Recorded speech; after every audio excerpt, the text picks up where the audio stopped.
ಇನ್ನು ಸಚಿವ ಸಂಪುಟದ ನೂತನ ಸಚಿವರಿಗೆ ಖಾತೆ ಹಂಚಿಕೆ ಮಾಡಲಾಗಿದೆ. 13 ಸಚಿವರು ನಿನ್ನೆ ಪ್ರಮಾಣ ವಚನ ಸ್ವೀಕಾರ ಮಾಡಿದ್ರು. ಈಗ ಅವರಿಗೆ ಅವರವರ ಖಾತೆಯನ್ನ ನೀಡಲಾಗಿದೆ. ಬೇಡಿಕೆಯಂತೆ ಡಾಕ್ಟರ್ ಜಿ ಪರಮೇಶ್ವರ್ ಅವರಿಗೆ ಕಂದಾಯ ಇಲಾಖೆ ಸಿಕ್ಕಿದೆ. KH ಮುನಿಯಪ್ಪನವರು ಹಳೆಯ ಸಂಪುಟದ ಸಚಿವರಂತೆ ಆಹಾರ ಇಲಾಖೆಯಲ್ಲೇ ಮುಂದುವರಿತಾ ಇದ್ದಾರೆ. ಇನ್ನು KJ ಜಾರ್ಜ್ ಅವರಿಗೆ ಇಂಧನದ ಜೊತೆಗೆ ಹೆಚ್ಚುವರಿಯಾಗಿ ಪ್ರವಾಸೋದ್ಯಮ ಇಲಾಖೆ ಸಿಕ್ಕಿದೆ. MB ಪಾಟೀಲ್ ಅವರು ಹಿಂದಿನ ಕ್ಯಾಬಿನೆಟ್ನಂತೆ ಈ ಬಾರಿ ಕೂಡ ಬೃಹತ್ ಕೈಗಾರಿಕಾ ಸಚಿವರಾಗಿ ಮುಂದುವರಿತಾರೆ. ಇನ್ನು ರಾಮಲಿಂಗಾರೆಡ್ಡಿ ಅವರು ತೀವ್ರ ಪೈಪೋಟಿಯನ್ನ ನಡೆಸಿದ್ರು ಬೆಂಗಳೂರು ಅಭಿವೃದ್ಧಿ ಖಾತೆಯನ್ನ ಪಡೆದುಕೊಳ್ಳಲಿಕ್ಕೆ. ಆದರೆ ಅವರಿಗೆ ಆ ಖಾತೆ ಕೈ ತಪ್ಪಿದೆ. ರಾಮಲಿಂಗಾರೆಡ್ಡಿ ಅವರಿಗೆ ಬೆಂಗಳೂರು ಅಭಿವೃದ್ಧಿ ಖಾತೆ ಬೇಕೇ ಬೇಕು ಅನ್ನುವಂಥ ಪಟ್ಟನ್ನ ಇಟ್ಟಿದ್ರು. ಅವರ ಪರವಾಗಿ ಬೆಂಗಳೂರು ಶಾಸಕರು ಕೂಡ ಬ್ಯಾಟ್ ಮಾಡಿದ್ರು. ಆದರೆ ಈಗ ಅವರಿಗೆ ಆ ಖಾತೆ ಸಿಗ್ತಾ ಇಲ್ಲ. ಅದರ ಬದಲಿಗೆ ಅವರಿಗೆ ಜಲಸಂಪನ್ಮೂಲ ಇಲಾಖೆಯನ್ನ ಕೊಡಲಾಗಿದೆ. ಭೈರತಿ ಸುರೇಶ್ ಅವರಿಗೆ ಸಾರಿಗೆ ಇಲಾಖೆಯ ಜವಾಬ್ದಾರಿಯನ್ನ ವಹಿಸಲಾಗಿದೆ. UT ಖಾದರ್ ಆರೋಗ್ಯ ಇಲಾಖೆಯನ್ನ ವಹಿಸಿಕೊಳ್ತಾ ಇದ್ದಾರೆ. ಇನ್ನು ಡಾಕ್ಟರ್ ಯತೀಂದ್ರ ಸಿದ್ದರಾಮಯ್ಯ ಮೊದಲ ಬಾರಿಗೆ ಸಚಿವರಾಗಿರುವಂತಹ ಯತೀಂದ್ರ ಸಿದ್ದರಾಮಯ್ಯ ಅವರಿಗೆ ನಗರಾಭಿವೃದ್ಧಿ ಇಲಾಖೆಯನ್ನ ನೀಡಲಾಗಿದೆ.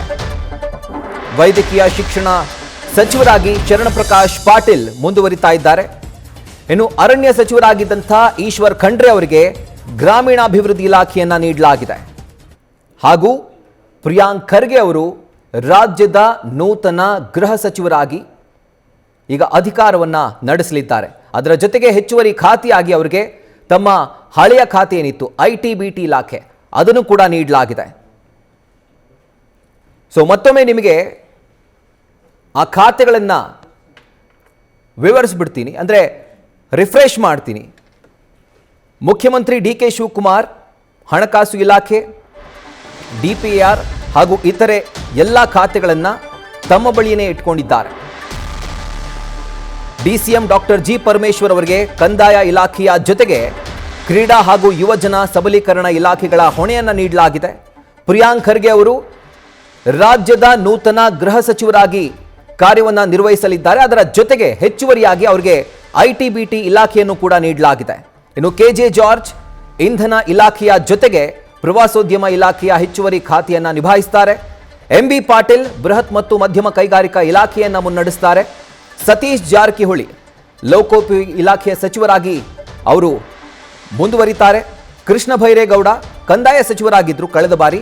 ಆದರೆ ಅವರಿಗೆ ಬೆಂಗಳೂರು ನಗರಾಭಿವೃದ್ಧಿ ಖಾತೆಯನ್ನ ನೀಡಲಾಗಿದೆ. ಯಾವ ಖಾತೆಯ ಮೇಲೆ ರಾಮಲಿಂಗಾರೆಡ್ಡಿ ಕಣ್ಣಿಟ್ಟಿದ್ರು, ಅತ್ಯಂತ ದೊಡ್ಡ ಒತ್ತಡವನ್ನ ಮುಖ್ಯಮಂತ್ರಿ DK ಶಿವಕುಮಾರ್ ಅವರ ಮೇಲೆ ಹೇರಿದ್ರು, ಈ ಖಾತೆ ನನಗೆ ಬೇಕೇ ಬೇಕು, ಈ ಖಾತೆ ಇಲ್ಲ ಅಂತಂದ್ರೆ ನಾನು ಸಂಪುಟದಲ್ಲೇ ಇರಲ್ಲ ಅನ್ನುವಂಥ ಕಂಡೀಷನ್ ಅನ್ನು ಹಾಕಿದ್ರು. ಅಷ್ಟೆಲ್ಲ ಮಾಡಿದ್ರು ಕೂಡ ಬೆಂಗಳೂರು ಅಭಿವೃದ್ಧಿ ಖಾತೆ ಅವರ ಕೈ ತಪ್ಪಿದೆ. ಕೃಷ್ಣ ಬೈರೇಗೌಡ ಬೆಂಗಳೂರು ನಗರಾಭಿವೃದ್ಧಿಯ ಸಚಿವರಾಗಿದ್ದಾರೆ. ಇನ್ನು ರಾಮಲಿಂಗಾರೆಡ್ಡಿ ಅವರಿಗೆ ಜಲಸಂಪನ್ಮೂಲ ಇಲಾಖೆಯನ್ನು ನೀಡಲಾಗಿದೆ. ಬೃಹತ್ ಇಲಾಖೆ ಇದು, ಆ ಇಲಾಖೆಯನ್ನ ಅವರಿಗೆ ನೀಡಲಾಗಿರುವಂಥದ್ದು. ಇನ್ನು KH ಮುನಿಯಪ್ಪನವರು ಆಹಾರ ಮತ್ತು ನಾಗರಿಕ ಸರಬರಾಜು ಇಲಾಖೆಯ ಸಚಿವರಾಗಿ ಮುಂದುವರಿತಾರೆ. ಭೈರತಿ ಸುರೇಶ್ ಅವರಿಗೆ ಸಾರಿಗೆ ಇಲಾಖೆ ಸಿಗ್ತಾ ಇದೆ. UT ಖಾದರ್ ಅವರಿಗೆ ಆರೋಗ್ಯ ಇಲಾಖೆಯ ಜವಾಬ್ದಾರಿ ನೀಡಲಾಗಿದೆ. ಡಾಕ್ಟರ್ ಯತೀಂದ್ರ ಸಿದ್ದರಾಮಯ್ಯ ಮೊದಲ ಬಾರಿ ಮಂತ್ರಿ ಆದವರು, ಸೊ ಅವರಿಗೆ ನಗರಾಭಿವೃದ್ಧಿ ಇಲಾಖೆಯ ಒಂದು ಜವಾಬ್ದಾರಿಯನ್ನು ನೀಡಲಾಗಿದೆ.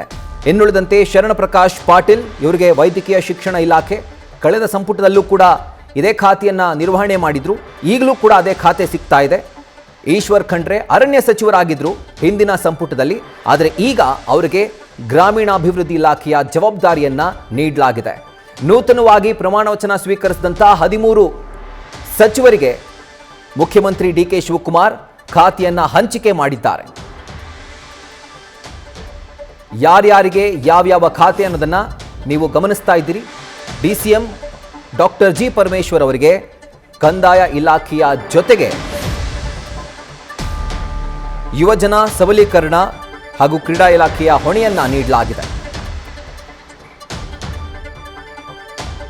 ಸೊ ಈಗ ಈ ಒಂದು ಖಾತೆ ಹಂಚಿಕೆಯಲ್ಲಿ ತುಂಬಾ ಕ್ಯೂರಿಯಾಸಿಟಿ ಕ್ರಿಯೇಟ್ ಮಾಡ್ತಿರುವಂಥದ್ದು ರಾಮಲಿಂಗಾರೆಡ್ಡಿ ಅವರದು. ಯಾಕೆ ಅಂತಂದ್ರೆ ಅವರು ಖಂಡಾತುಂಡವಾಗಿ ಬೆಂಗಳೂರು ಅಭಿವೃದ್ಧಿ ಇಲಾಖೆ ನನಗೆ ಬೇಕು, ಅಕಸ್ಮಾತ್ ಈ ಇಲಾಖೆ ನನಗೆ ಕೊಟ್ಟಿಲ್ಲ ಅಂತಂದ್ರೆ ನಾನು ಸಂಪುಟದಲ್ಲೇ ಇರಲ್ಲ ಅನ್ನುವಂಥ ಒಂದು ದೊಡ್ಡ ಡಿಮ್ಯಾಂಡನ್ನು ಅಥವಾ ಒಂದು ಪ್ರೆಷರನ್ನು ಮುಖ್ಯಮಂತ್ರಿ ಡಿ ಕೆ ಶಿವಕುಮಾರ್ ಅವರ ಮೇಲೆ ಬಿಲ್ಡ್ ಮಾಡೋದಕ್ಕೆ ಪ್ರಯತ್ನ ಪಟ್ಟಿದ್ರು. ಆದರೆ ಇಷ್ಟೆಲ್ಲ ಮಾಡಿದ್ರು ಕೂಡ ಅವರಿಗೆ ಬೆಂಗಳೂರು ಅಭಿವೃದ್ಧಿ ಇಲಾಖೆ ಸಿಕ್ಕಿಲ್ಲ.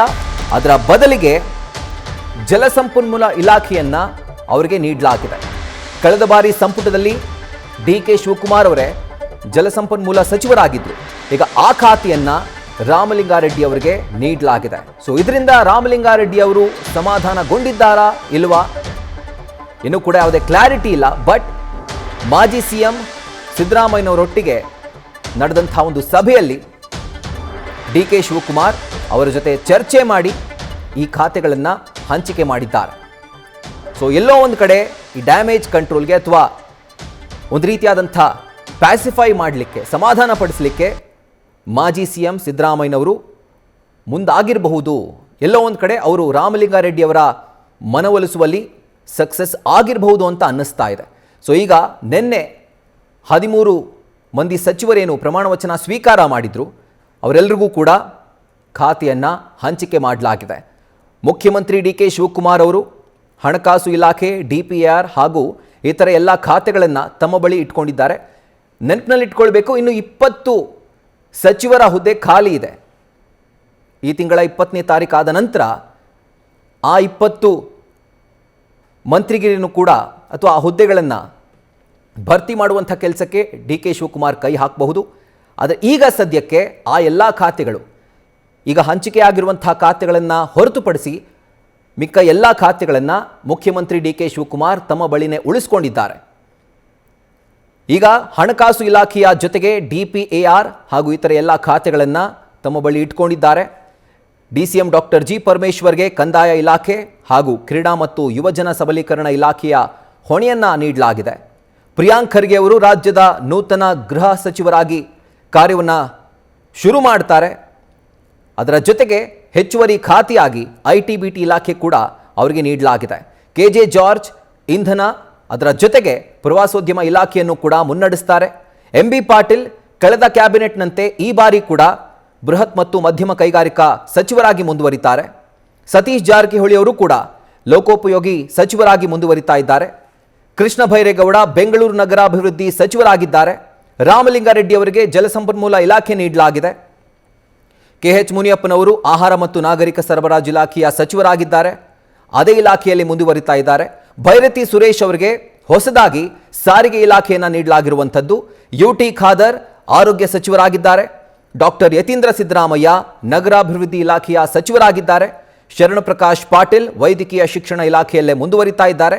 ಈಶ್ವರ್ ಖಂಡ್ರೆ ಗ್ರಾಮೀಣಾಭಿವೃದ್ಧಿ ಸಚಿವರಾಗಿ ಅವರು ಕಾರ್ಯವನ್ನು ನಿರ್ವಹಿಸಲಿದ್ದಾರೆ. ಇದರ ಕುರಿತಾಗಿ ಡೀಟೇಲ್ಸ್ ಅನ್ನು ಕೊಡ್ತಾ ಹೋಗ್ತಾರೆ ನಮ್ಮ ಪ್ರತಿನಿಧಿ ಹರೀಶ್. ಈಗ ಫೋನ್ ಮುಖಾಂತರ ಜಾಯಿನ್ ಆಗಿದ್ದಾರೆ. ಹರೀಶ್, ಈಗ ಈ ಪಟ್ಟಿನ ನೋಡಾಯಿತು, ಆದರೆ ಇಲ್ಲಿ ಕ್ಯೂರಿಯಾಸಿಟಿ ಅಂತಂದ್ರೆ ರಾಮಲಿಂಗಾರೆಡ್ಡಿ ಅವರದ್ದು. ಯಾಕೆ ಅಂತಂದ್ರೆ ಕೊಟ್ರೆ ನನಗೆ ಬೆಂಗಳೂರು ನಗರಾಭಿವೃದ್ಧಿ ಇಲಾಖೆನೇ ಕೊಡಬೇಕು, ಇಲ್ಲ ಅಂತಂದ್ರೆ ಸಚಿವ ಸಂಪುಟದಲ್ಲಿ ನಾನು ಇರೋದಿಲ್ಲ ಅನ್ನುವಂಥ ಕಂಡೀಷನ್ ಅನ್ನ ಹಾಕಿದ್ರು. ಸೊ ಜಲಸಂಪನ್ಮೂಲ ಇಲಾಖೆಗೆ ಅವರು ಸ್ಯಾಟಿಸ್ಫೈ ಆಗಿದ್ದಾರಾ, ತೃಪ್ತಿ ತಂದಿದೆಯಾ ಅವ್ರಿಗೆ ಈ ಇಲಾಖೆ ಅಂತ? ಬಹಳ ಮುಖ್ಯವಾಗಿರುವಂತದ್ದು ಸಹಜವಾಗಿ ಕೂಡ ಬೆಂಗಳೂರು ನಗರಾಭಿವೃದ್ಧಿ ಇಲಾಖೆಯ ಮೇಲೆ ಕಣ್ಣನ್ನಿಟ್ಟಿದಂತ ರಾಮಲಿಂಗಾರೆಡ್ಡಿ ಅವರಿಗೆ ಹೈಕಮಾಂಡ್ ನಾಯಕರು ಕೂಡ ಅಂತಿಮವಾಗಿ ಜಲಸಂಪನ್ಮೂಲ ಇಲಾಖೆಯನ್ನ ಕೊಟ್ಟು ಈಗ ಸ್ಪಷ್ಟ ಸಂದೇಶವನ್ನ ರವಾನೆ ಮಾಡ್ತಕ್ಕಂಥ ಒಂದು ಪ್ರಯತ್ನ ಮಾಡಿದ್ದಾರೆ. ಅಂದ್ರೆ ನಾನು ಬೆಂಗಳೂರಲ್ಲಿ ಸಂಪೂರ್ಣವಾಗಿ ಹಿಡಿತ ಹೊಂದಿದ್ದಂತ ರಾಮಲಿಂಗಾರೆಡ್ಡಿ ಅವರಿಗೆ ಸಹಜವಾಗಿ ಕೂಡ ಬೆಂಗಳೂರು ನಗರಾಭಿವೃದ್ಧಿ ಇಲಾಖೆನೆ ಕೊಡ್ತಾರೆ ಅನ್ನುವಂತ ಚರ್ಚೆಗಳು ಸಾಕಷ್ಟು ಕೂಡ ಇತ್ತು. ಖುದ್ದು CM DK ಶಿವಕುಮಾರ್ ಅವರು ಕೂಡ ರಾಮಲಿಂಗಾರೆಡ್ಡಿ ಅವರಿಗೆ ಕೊಟ್ಟ ಮಾತಿನಂತೆ ಅದನ್ನ ರಾಮಲಿಂಗಾರೆಡ್ಡಿ ಅವರಿಗೆ ಕೊಡ್ತಾರೆ ಅನ್ನುವಂತ ಕೂಡ ಚರ್ಚೆ ಇತ್ತು.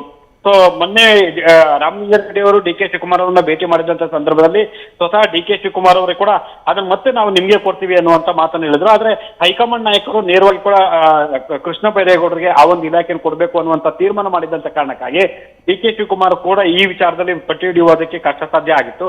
ಹಾಗಾಗಿ ಇವತ್ತು ಕೂಡ ರಾಮಲಿಂಗಾರೆಡ್ಡಿ ಅವರು ತನಗೆ ಅದೇ ಖಾತೆ ಬೇಕು ಅನ್ನುವಂತ ಬಿಗಿಪಟ್ಟ ನಡೆದಿದ್ರು. ಅಂತಿಮವಾಗಿ ಹೈಕಮಾಂಡ್ ಜಲಸಂಪನ್ಮೂಲ ಇಲಾಖೆಯನ್ನು ಕೊಟ್ಟು ಈಗ ಆ ತೀರ್ಮಾನ ಮಾಡಿದೆ ಅಂತ ಹೇಳಲಾಗ್ತಿದೆ. ಅಂದ್ರೆ ರಾಮಲಿಂಗಾರೆಡ್ಡಿ ಅವರಿಗೆ ಜಲಸಂಪನ್ಮೂಲ ಇಲಾಖೆಯನ್ನ ಕೊಡುವ ಮೂಲಕ ಒಂದ್ ರೀತಿ ಒಂದು ಸಂದೇಶ ಕೊಡುವಂತ ಒಂದು ಪ್ರಯತ್ನ ಮಾಡ್ತಾರೆ. ಇದೇ ಇಲಾಖೆ ಅನ್ನುವಂತ ನಿಟ್ಟಿನಲ್ಲಿ ಕೂಡ ಒಂದು ಸಂದೇಶ ಕೊಟ್ಟಿದ್ದಾರೆ. ಆದ್ರೆ ಸಂಜೆ ರಾಜ್ಯ ಕಾಂಗ್ರೆಸ್ ಉಸ್ತುವಾರಿ ರಣದೀಪ್ ಸಿಂಗ್ ಸುರ್ಜೇವಾಲಾ ಆಗಿರ್ಬೋದು, ಮತ್ತೆ ಅಭಿಷೇಕ್ ದತ್ತಾ ಜೊತೆಗೆ ಸಿದ್ದರಾಮಯ್ಯ ಅವರು ಕೂಡ ಖುದ್ದು ರಾಮಲಿಂಗಾರೆಡ್ಡಿ ಅವ್ರ ಜೊತೆ ಮಾತುಕತೆ ನಡೆಸಿದ್ರು. ಮಲ್ಲಿಕಾರ್ಜುನ ಖರ್ಗೆ ಅವರು ಕೂಡ ರಾಮಲಿಂಗಾರೆಡ್ಡಿ ಜೊತೆ ದೂರವಾಣಿ ಮೂಲಕ ಮಾತುಕತೆ ನಡೆಸಿದ್ರು ಅಂತ ಹೇಳಲಾಗ್ತಿದೆ. ಅಂತಿಮವಾಗಿ ಹೈಕಮಾಂಡ್ ನಾಯಕರ ಸ್ಪಷ್ಟ ಸಂದೇಶದ ಹಿನ್ನೆಲೆ, ಸ್ಪಷ್ಟ ಸೂಚನೆ ಹಿನ್ನೆಲೆಯಲ್ಲಿ ಸಿಎಂ ಡಿ.ಕೆ. ಶಿವಕುಮಾರ್ ಅವರು ರಾಮಲಿಂಗಾರೆಡ್ಡಿ ಅವರಿಗೆ ನೇರವಾಗಿ ಜಲಸಂಪನ್ಮೂಲ ಇಲಾಖೆನ ಹಂಚಿಕೆ ಮಾಡಿದ್ದಾರೆ. ರಾಹುಲ್, ಈಗ ಎಲ್ಲೋ ಒಂದು ಕಡೆ ಸಿದ್ದರಾಮಯ್ಯನವರನ್ನ ಮುಖ್ಯಮಂತ್ರಿ ಡಿ.ಕೆ. ಶಿವಕುಮಾರ್ ಭೇಟಿಯಾದಂತಹ ಸಂದರ್ಭದಲ್ಲಿ ಒಂದು ಚಿಕ್ಕ ಡೌಟ್ ಇತ್ತು ಹರೀಶ್. ಏನು ಅಂತಂದರೆ, ಅಸಮಾಧಾನಗೊಂಡಿರುವಂಥ ನಾಯಕರನ್ನ ಇನ್ಕ್ಲೂಡಿಂಗ್ ರಾಮಲಿಂಗಾರೆಡ್ಡಿ ಅವರನ್ನ ಸಿದ್ದರಾಮಯ್ಯನವರು ಸಮಾಧಾನ ಪಡಿಸ್ತಾರಾ ಅಂತ ಹೇಳಿ. ಸೊ ಎಲ್ಲೋ ಒಂದು ಕಡೆ ಅದು ಸಕ್ಸಸ್ ಆದಂತೆ ಕಾಣಿಸ್ತಾ ಇದೆ ಅಲ್ವಾ? ಖಂಡಿತವಾಗಿ ರಾಹುಲ್, ಯಾಕಂತಂದ್ರೆ ಡಿ.ಕೆ. ಶಿವಕುಮಾರ್ ಅವರು ವಿಧಾನಸೌಧದಿಂದ ನೇರವಾಗಿ ಕೂಡ ಸಿದ್ದರಾಮಯ್ಯ ಅವರ ಸರ್ಕಾರಿ ನಿವಾಸಕ್ಕೆ ಭೇಟಿ ಕೊಟ್ಟಿದ್ರು. ಸೊ ಸಹಜವಾಗಿ ರಾಮಲಿಂಗಾರೆಡ್ಡಿ ಅವರ ಮನವೊಲಿಸಬೇಕು ಅನ್ನುವಂಥ ದುಂಬಾಲನ್ನು ಬಿದ್ದಿದ್ರು. ಸೊ ಒಂದು ಅರ್ಥದಲ್ಲಿ ಸಿದ್ದರಾಮಯ್ಯ ಅವರು ಆ ಸಂದರ್ಭದಲ್ಲಿ ದೂರವಾಣಿ ಕರೆ ಮಾಡಿ ಮನವೊಲಿಸ್ತಕ್ಕಂಥ ಒಂದು ಪ್ರಯತ್ನ ಮಾಡಿದ್ರು ಅಂತ ಹೇಳಲಾಗ್ತಿದೆ. ಆದ್ರೂ ಕೂಡ ಆ ಕ್ಷಣಕ್ಕೆ ಅವರು ಒಪ್ಪಿರ್ಲಿಲ್ಲ ಅನ್ನುವಂಥ ಮಾಹಿತಿ ಸಿಗ್ತಿದೆ. ಆದ್ರೆ ಸಿದ್ದರಾಮಯ್ಯ ಅವರು ಮತ್ತೆ ಕರೆ ಮಾಡಿ ಮಾತನಾಡಿದರೆ, ಮತ್ತೆ ಸುರ್ಜೇವಾಲಾ ಅವರು ಮಾತಾಡಿದರೆ, ಖುದ್ದು ಎಐಸಿಸಿ ಅಧ್ಯಕ್ಷ ಮಲ್ಲಿಕಾರ್ಜುನ ಖರ್ಗೆ ಅವರು ಕೂಡ ರಾಮಲಿಂಗಾರೆಡ್ಡಿ ಅವ್ರ ಜೊತೆ ದೂರವಾಣಿಯಲ್ಲಿ ಚರ್ಚೆ ನಡೆಸಿದ್ದಾರೆ ಅಂತ ಹೇಳಲಾಗ್ತಿದೆ. ಹಾಗಾಗಿ ಆ ಒತ್ತಡಕ್ಕೆ ಮಣಿದಿದ್ದಾರೆ ಅಂತ ಮಾತುಗಳು ಕೇಳಿ ಬಂದ್ರು ಕೂಡ ಸದ್ಯದ ಪರಿಸ್ಥಿತಿಯಲ್ಲಿ ಅವರು ಯಾವುದೇ ಕಾರಣಕ್ಕೂ ಆ ಖಾತೆಯನ್ನು ಒಪ್ಪಿಸಿಲ್ಲ ಅನ್ನುವಂತ ಮಾತುಗಳು ಕೇಳಿ ಬರ್ತಿದ್ದಾರೆ. ಬಿಗಿಪಟ್ಟನ್ನು ಹಿಡಿದಿದ್ದಾರೆ. ನಮಗೆ ಬೆಂಗಳೂರು ನಗರಾಭಿವೃದ್ಧಿ ಖಾತೆಯನ್ನೇ ಬೇಕು ಅನ್ನುವಂತ ಬಿಗಿಪಟ್ಟನ್ನು ಹಿಡಿದಿದ್ದಾರೆ ಅಂತ ಹೇಳಲಾಗ್ತಿದೆ.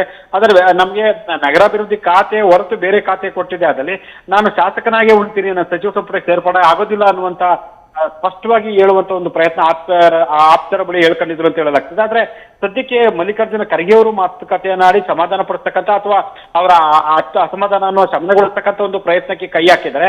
ಆದ್ರೆ ಸದ್ಯದ ಪರಿಸ್ಥಿತಿಯಲ್ಲಿ ಕೂಡ ರಾಮಲಿಂಗಾರೆಡ್ಡಿ ಅವರು ಸ್ಪಷ್ಟವಾಗಿ ಯಾವುದೇ ರೀತಿಯ ಭರವಸೆ ಕೊಟ್ಟಿಲ್ಲ ಅಥವಾ ಯಾವುದೇ ರೀತಿಯಲ್ಲಿ ಕೂಡ ಸಮಾಧಾನಗೊಳ್ಳುವಂತ ಒಂದು ನಿಟ್ಟಿನಲ್ಲಿ ಅವರು ಯಾವುದೇ ರೀತಿಯಲ್ಲಿ ಹೇಳಿಲ್ಲ ಅನ್ನುವಂತ ಮಾತುಗಳು ಕೇಳಿ ಬರ್ತಿದೆ. ಆದ್ರೆ ಹೈಕಮಾಂಡ್ ನಾಯಕರ ಸೂಚನೆಯನ್ನ ಒಂದು ಹಂತದಲ್ಲಿ ಪಾಲಿಸಬೇಕಾದಂತ ಅನಿವಾರ್ಯತೆ ಕೂಡ ರಾಮಲಿಂಗಾರೆಡ್ಡಿ ಅವರಿಗೆ ಇದ್ದಂತೆ ಕಾಣಿಸುತ್ತೆ. ಹಾಗಾಗಿ ಮಲ್ಲಿಕಾರ್ಜುನ ಖರ್ಗೆ ಮತ್ತೆ ಸುರ್ಜೇವಾಲಾ ಅವರು, ಸಿದ್ದರಾಮಯ್ಯ ಅವರು 3 ಜನನು ಮಾತಾಡಿರುವಂತ ಕಾರಣಕ್ಕಾಗಿ ಬಹುಶಃ ಈ ಖಾತೆಯನ್ನು ಒಪ್ಪಿಕೊಳ್ಳುವಂತ ಸಾಧ್ಯತೆ ಇರಬಹುದು ಅಂತ ಹೇಳಲಾಗ್ತಾ ಇದೆ. ನಾಳೆ ರಾಹುಲ್ ಗಾಂಧಿ ಅವರು ಕೂಡ ಬೆಂಗಳೂರಿಗೆ ಬರ್ತಾ ಇದ್ದಾರೆ.